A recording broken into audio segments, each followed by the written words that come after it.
Ready to move in premium triplex villas at Bachapalli APR projects. నిన్న లేదు మొన్న Telugu Desam party Janasena కలిసి జైహో బీసీ కార్యక్రమం.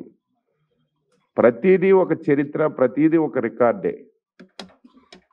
మొన్న జరిగినటువంటి జైహో బీసీలో ఇరు పార్టీ నేతలు చారిత్రాత్మకమైనటువంటి ఆంధ్రప్రదేశ్ చరిత్రలో ఆంధ్రప్రదేశ్ ఉన్నంత వరకు ప్రతి ఒక్క బలహీన వర్గాలకు చెందిన వ్యక్తి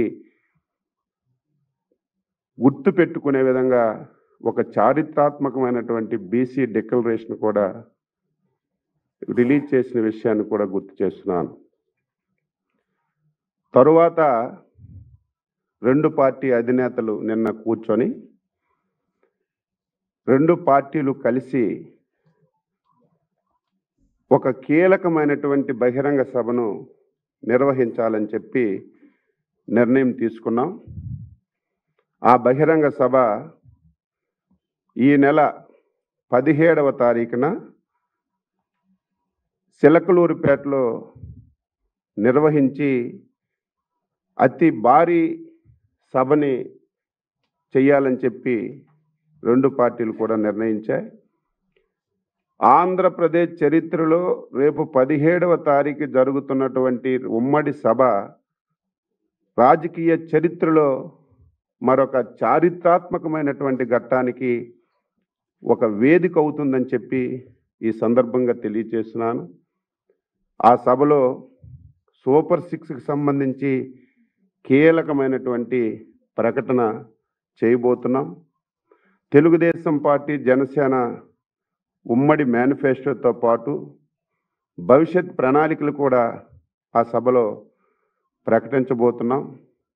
ఆ సభకి టార్గెట్ 10 లక్షల మంది తెలుగు తమ్ముళ్ళు జన సైనికులు హాజరవుతారు అని చెప్పి నిర్ణయం తీసుకున్నాం.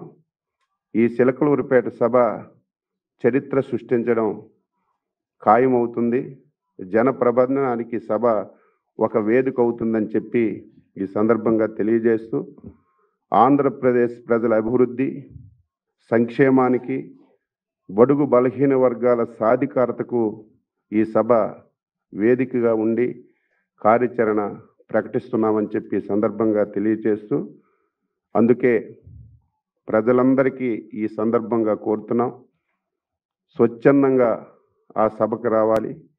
తెలుగుదేశం పార్టీ జనసేన శ్రేణులకి విజ్ఞప్తి చేస్తున్నాం, రండి, కదలి రండి, చిలకలూరిపేట జరుగుతున్నటువంటి చారిత్రాత్మకమైనటువంటి ఘట్టంలో భాగస్వామ్యం కావాలని ఈ సందర్భంగా తెలియచేస్తూ తెలుగుదేశం పార్టీ జనసేన ఏదైతే మొన్న బీసీ డిక్లరేషన్ ఇచ్చామో అది సుమారుగా 2000 గ్రామాల్లో ఒక నెల రోజుల్లోనే 2000 గ్రామాల్లో తెలుగుదేశం జనసేన కలిసి ఆ డిక్లరేషన్ని తీసుకెళ్లాలని చెప్పి కూడా ఒక నిర్ణయం చేశామని చెప్పి ఈ సందర్భంగా తెలియచేస్తూ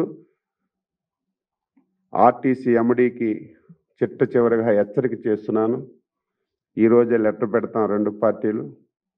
రేపు 17వ తారీఖు జరుగుతున్నటువంటి సభకి బస్సులు మీరు ఇవ్వాలి. ఇవ్వకపోతే మాత్రం ఈరోజు ఎవరైతే ఎండీగా ఉన్నారో, ఎవరైతే మీరు ఆఫీసర్స్గా ఉన్నారో, రేపు అధికారంలోకి వచ్చిన తర్వాత మీకు తగిన మూల్యం చెల్లించుకోవాల్సిన పరిస్థితి వస్తుంది.